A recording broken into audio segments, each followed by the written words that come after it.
अब हम लोग देखेंगे लॉगरिथम क्या है, मतलब इसको हम लोग लॉग बोलते हैं। बहुत ही आसान है, ध्यान समझिएगा, यूज भी बहुत ज्यादा होता है।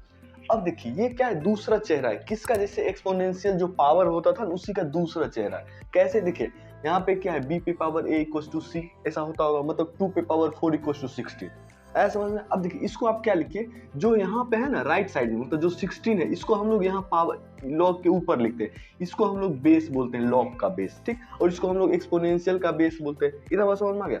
अब इसका जो बेस है, इसका बेस क्या है, सेम ही है, यहाँ पे b है तो b है, सेम है, ऐसा समझ में। लेकिन इसमें क्या होता है, यहाँ पे जो राइट साइड में आ रहा है ना, इसको हम लोग इसके लॉग के ऊपर में लिखते हैं, ऐसा समझ में इतना हुआ।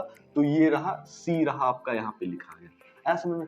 अब जो पावर है, क्या पावर है, इसको हम लोग राइट साइड में लिख देते हैं, ठीक। अभी भी नहीं समझ में आया, अभी आ जाएगा समझ में। जैसे ये रहा आपका एक्सपोनेंशियल और ये रहा आपका लॉग, इसमें आप क्या करिएगा, क्रॉस मल्टीप्लाई। ये क्या, अब देखिए ध्यान से देखिए, ये c है, देख रहे हैं, इसके पावर पे आ गया, आप ऐसे पहले लिख लीजिए, यहाँ पे आ जाएगा।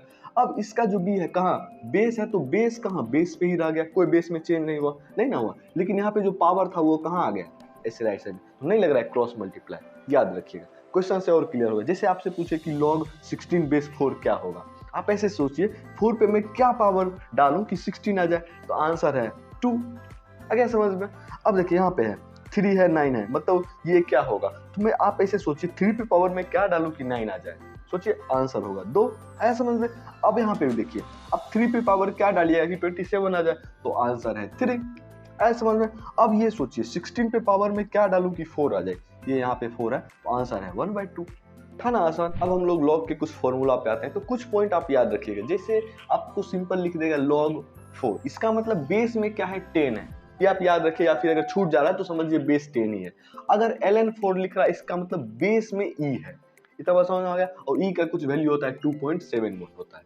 अब एक बात और याद रखिए, log m पे पावर n है, ये नॉट इक्वल टू है log m होल पे पावर n, ये दोनों बात अलग है, ठीक। अब हम लोग फॉर्मूला पे आते हैं, log m इंटू n रहा तो log m plus log n आप अलग सेपरेट करके लिख सकते हैं। इसी तरह अगर यहाँ पे डिवाइड रहा तो आप माइनस करके सेपरेट कर सकते हैं, ये दो याद रहेगा। थर्ड क्या है, log m पे पावर n है, तो ये आप n को इधर मल्टीप्लाई करके लिख सकते हैं, मतलब n इंटू log m, और यहाँ पे कुछ बेस होता होगा तो आप बेस डाल दीजिएगा, ठीक। अगर log a और m बेस जो है उस पे पावर n हो, तो आप इसको जो है ना n, इसको आप 1/n के रूप में इधर लिख सकते हैं, और जो है log a m आप लिख सकते हैं। ये दो इतना फॉर्मूला याद रहेगा। एक और फॉर्मूला है कि log m n है, इसका मतलब आप ये भी कर सकते हैं कि आप कोई सेम बेस लेके आप उसको अलग कर सकते हैं, डिवाइड में लिख सकते हैं।